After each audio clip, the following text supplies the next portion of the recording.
पहले देखते हैं कि क्वेश्चन क्या कह रहा है।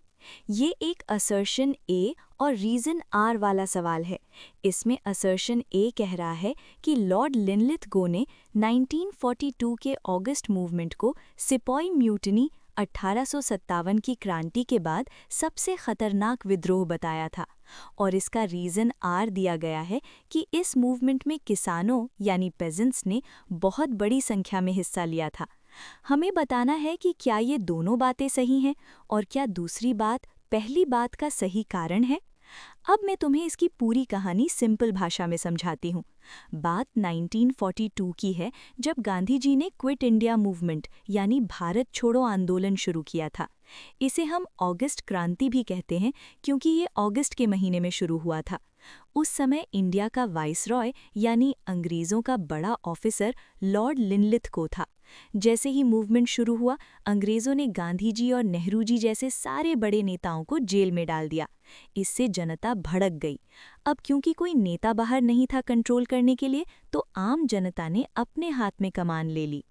यहाँ सबसे इम्पॉर्टेंट बात ये हुई कि शहरों के साथ साथ गांव के किसान यानी पेजेंट्स भी इस लड़ाई में कूद पड़े।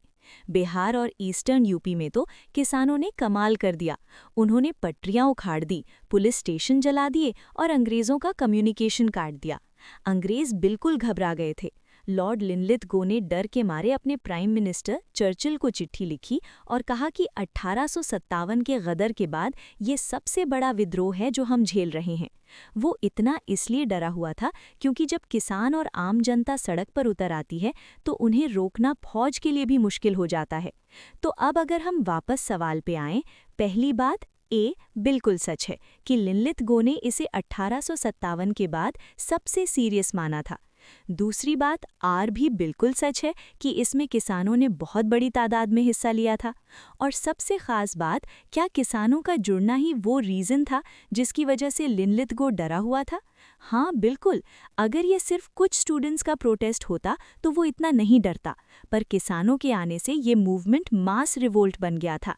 इसलिए ए और आर दोनों सही हैं और आर ही ए का सही एक्सप्लेनेशन है। इसलिए इसका सही आंसर होगा ऑप्शन ए।